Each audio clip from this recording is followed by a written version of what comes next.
Bienvenidos al comienzo de una nueva semana acá en Agenda Económica PM y que marca que si bien la carrera oficialmente a la moneda aún no está lanzada, ya está desarrollándose en las temáticas.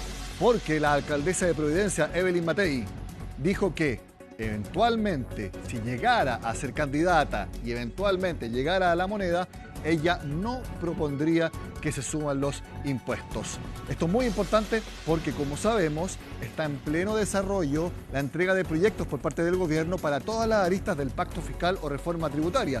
De hecho, este lunes, y luego de conocer la opinión de Matei, el ministro de Hacienda dijo que todavía no se va a presentar el impuesto a la renta, que, como sabemos, sube el impuesto a las personas, pero la baja para las empresas. Bueno, toda esta discusión lo resume Natalia Muñoz.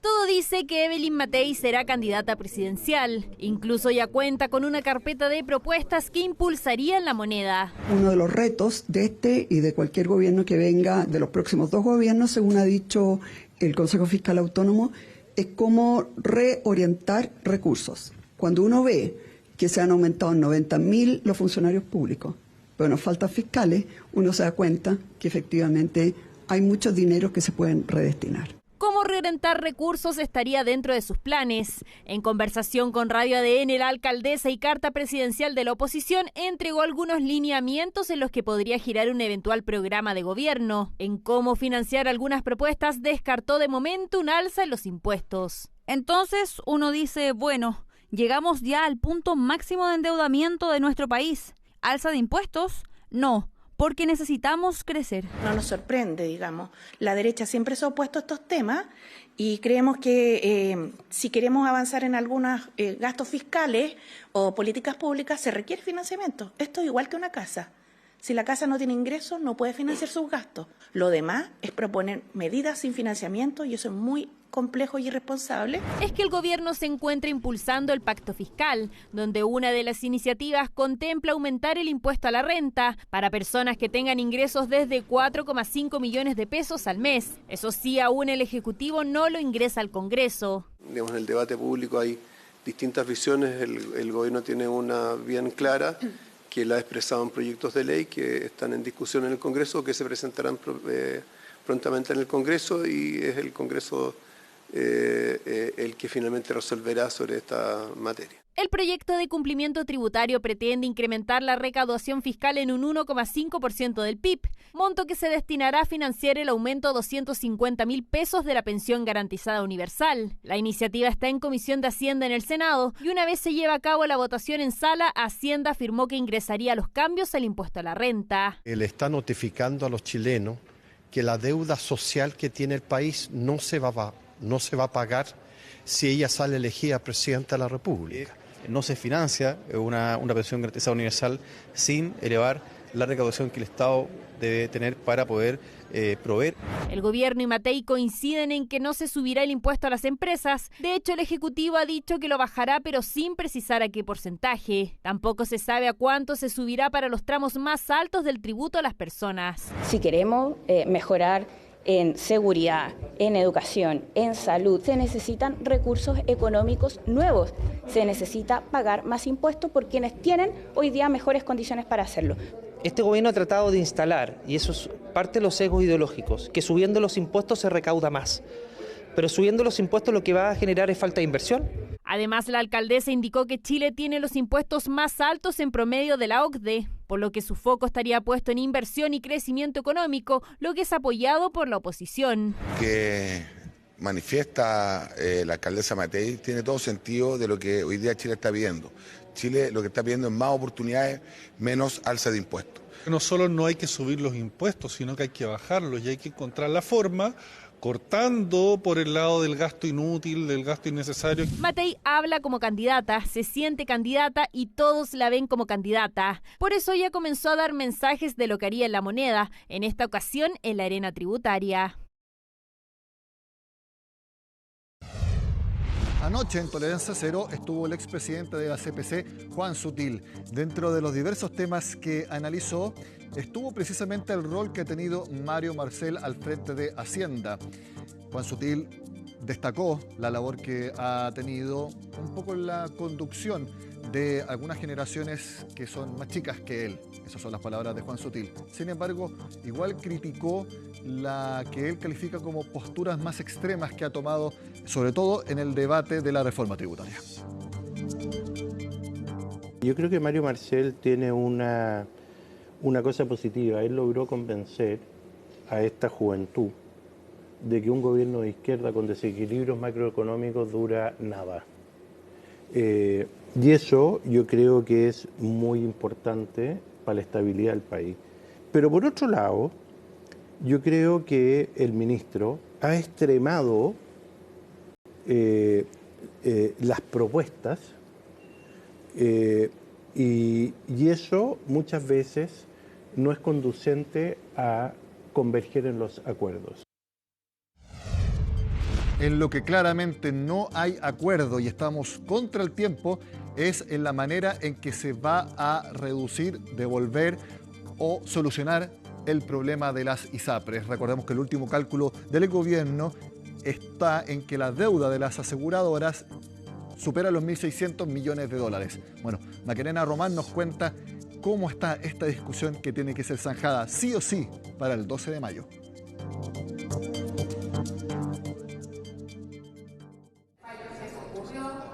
Son las últimas conversaciones antes de que la comisión mixta vote la ley corta de ISAPRES, un proyecto ingresado por el gobierno con el objetivo de que se aplique el fallo de la Corte Suprema, entregando viabilidad financiera a las administradoras de salud privada. La responsabilidad de cumplir el fallo es del gobierno.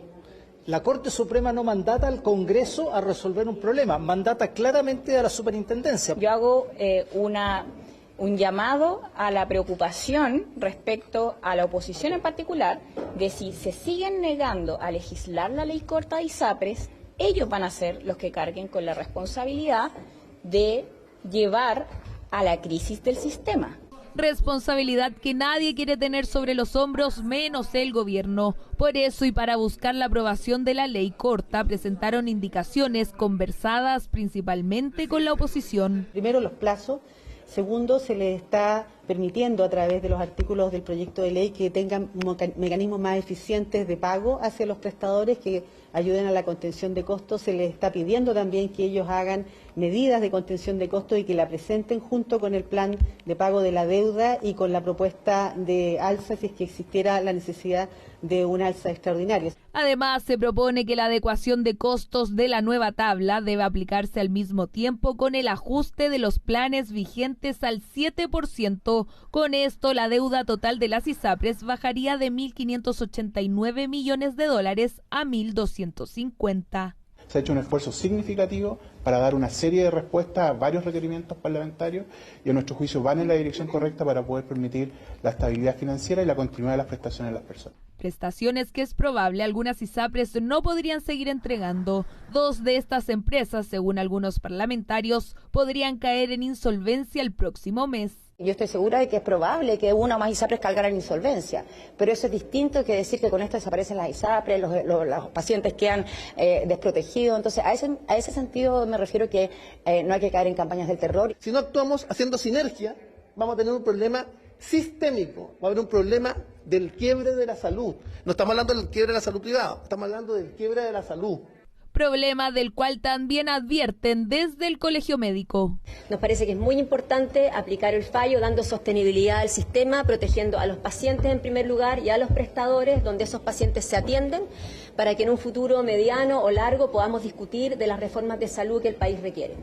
Reforma de salud que sería presentada a fin de año por el gobierno. Eso mientras en paralelo continuará la devolución de cobros excesivos por parte de las ISAPRES. Porque, ojo, el domingo 12 de mayo solo se da término a la primera etapa. El domingo entra en vigencia el fallo, tiene que el superintendente emitir una circular, tiene que darle algunas semanas para que respondan las ISAPRES y les digan cuánto tienen que devolver.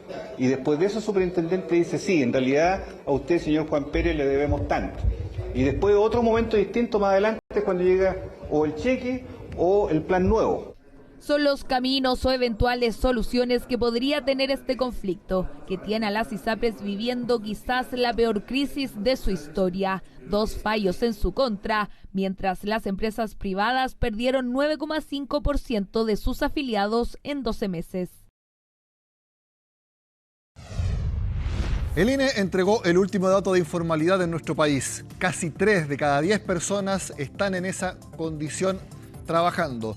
Veamos en la siguiente gráfica que hemos preparado que resume la actualidad de este fenómeno.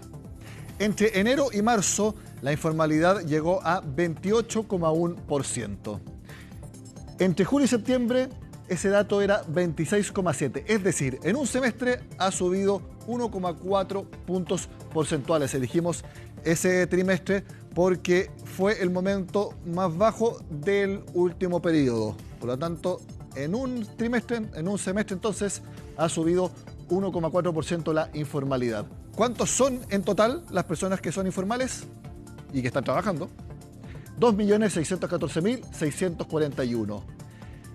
Respecto a un año atrás, ese número es 5,8% más. Un problema entonces que el gobierno ha dicho que va a ocuparse, pero que todavía no tenemos proyectos concretos. Recordemos que acá, en Agenda Económica, la ministra del Trabajo dijo hace aproximadamente 2 meses que entre marzo y abril iba a presentar una propuesta para un subsidio laboral para incentivar la contratación formal. Todavía no se sabe nada al respecto.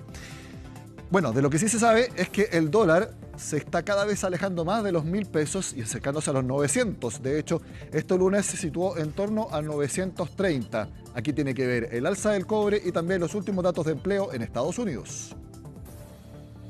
Conocimos cifras de empleo en la mayor economía del mundo que decepcionaron al mercado, donde la creación de empleo estuvo por debajo de las expectativas, la tasa de desempleo subió y se generó un impacto considerando que se esperaba que se mantuviera en el 3,8%, alcanzando un 3,9%, y también conocimos que los ingresos promedio por hora también estuvieron por debajo de las proyecciones. Esto ha generado un debilitamiento del dólar a nivel global. Ya veníamos con una presión bajista, especialmente cuando el miércoles habló el presidente de la Reserva Federal, Jerome Powell, cuando confirmó que no debería venir ningún incremento en los tipos de interés, lo que también apoyó algunas caídas. Por otra parte, a medida que sube el precio del cobre, hay proyecciones que van a ingresar más dólares a Chile, generando esas expectativas de un exceso de oferta del billete verde, debilitando su cotización. Ojo, porque el miércoles conoceremos el IPC de abril y así el mercado proyectará cómo se moverá la tasa de interés localmente. Eso también va a influir en el precio del dólar. Hacemos la pausa y ya volvemos con más Agenda Económica.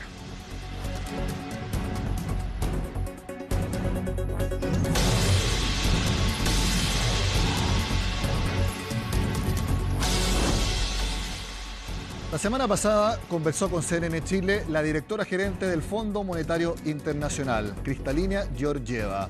Como es una de las máximas autoridades de la economía de todo el mundo, creemos muy importante volver a mostrarles esa conversación. Hablamos del momento de la economía mundial, el combate a la inflación y también de Chile. ¿Hay que crecer más? ¿Qué le parece al FMI la trayectoria de la deuda pública de Chile, que ha crecido en torno a 7 veces en los últimos 14 años? Veamos esas palabras de la directora del FMI.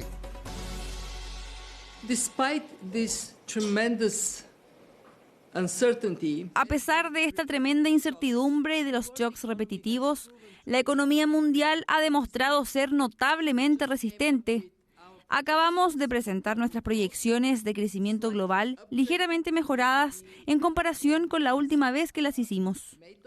Esperamos un crecimiento este año del 3,2%, aproximadamente lo mismo el año que viene, mientras que hace un año había mucha más preocupación de que tal vez podíamos caer en una recesión, que finalmente no ocurrió. Secondly, what we have seen is that inflation that has been... En segundo lugar, lo que hemos visto es que la inflación, que ha estado golpeando dramáticamente, especialmente a los más pobres, está bajando en casi todas partes, pero no ha desaparecido. Y eso significa que reducir la inflación sigue siendo una prioridad en muchos países. Remains a overwhelming priority in many countries. And thirdly, while growth Y, en tercer lugar, si bien el crecimiento se encuentra en territorio positivo, es débil en comparación con los estándares históricos. Cuando miramos hacia los próximos 5 años, proyectamos un crecimiento global ligeramente superior al 3%. Si lo comparamos con la década anterior a la del COVID-19, en promedio era de 3,8%. Este lento crecimiento significa que en muchos lugares las aspiraciones de la gente a un nivel de vida más alto serán difíciles de satisfacer. aspirations of people for higher standard of living would be hard to meet. When we look at the developments in the world, Y si nos fijamos en la evolución del mundo, el fondo no solía hacer gran cosa ni por el clima, ni por la igualdad de género, ni por las cuestiones de inclusión, ni por la desigualdad. Reconocemos que son temas muy importantes, que las sociedades son fuertes cuando también son más inclusivas. Algo que se pudo ver en Chile, cuando la gente salió a la calle porque consideraba que la sociedad no era lo suficientemente inclusiva. Y queremos ayudar a nuestros miembros a diseñar políticas que los sitúen en una base sólida en términos de estabilidad financiera, macroeconómica, crecimiento y empleo. financial stability, growth and employment.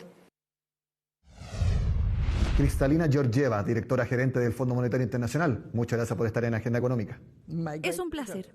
El Fondo Monetario Internacional proyecta que la economía global crecerá 3,2% tanto este como el próximo año.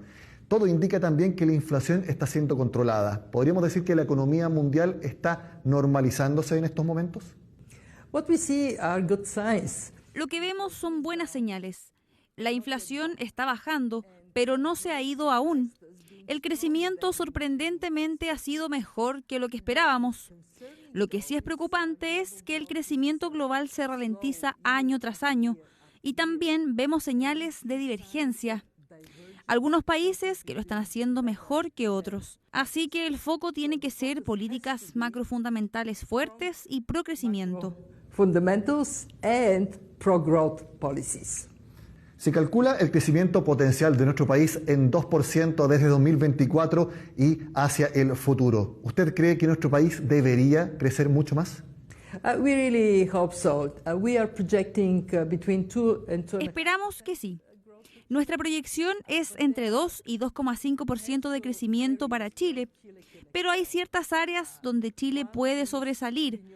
Una de ellas es la de las energías renovables.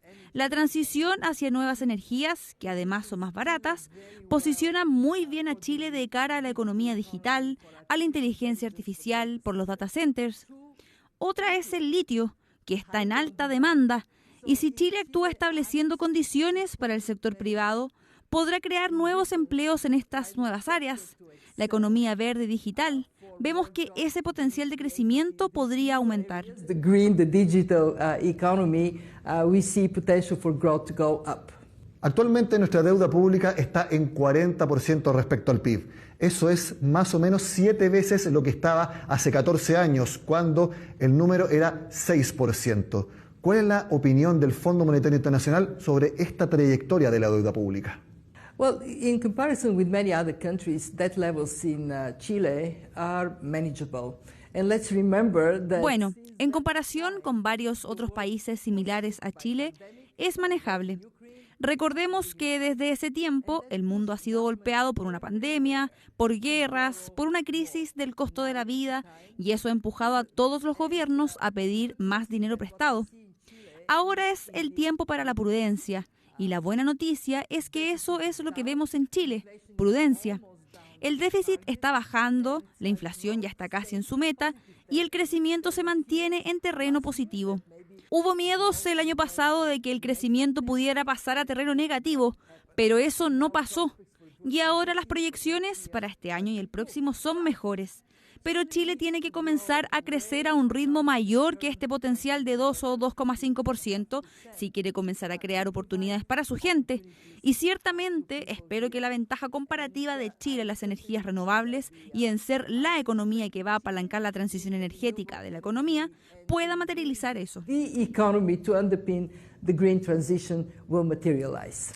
En los últimos años, el modelo económico chileno ha sido muy criticado por algunos sectores. En su opinión, ¿cómo es el modelo económico de Chile? Well, Chile for many years has been an example of a country that can bring high level of growth. Bueno, Chile durante muchos años ha sido un ejemplo de un país que puede generar un alto nivel de crecimiento y luego reflejarlo en su población.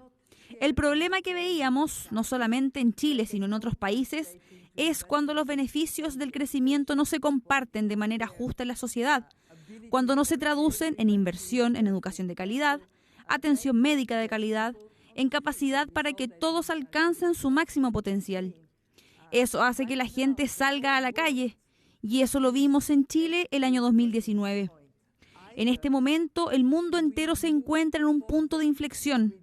O avanzamos en la transformación de nuevas economías sobre la base de la transición verde y digital y compartimos los beneficios de esta transformación de manera más justa, o podemos estar en una situación de bajo crecimiento en los próximos años. Y otra cosa por la que espero que Chile abogue, debido a que es una economía abierta, es por un mundo más integrado. Nos preocupa el riesgo de fragmentación de la economía mundial, de más proteccionismo y de más medidas de política industrial que tal vez no estén plenamente justificadas. Y nos preocupa que esto pudiera restarle prosperidad. More industrial policy measures that may not be fully justified, and we worry that this could take away from prosperity for the world as a whole. Cristalina Georgieva, directora gerente del FMI, muchas gracias por conversar con CNN Chile. Thank you. Con esta conversación con la máxima autoridad del FMI, terminamos la agenda de este lunes. Sigan acá en CNN Chile.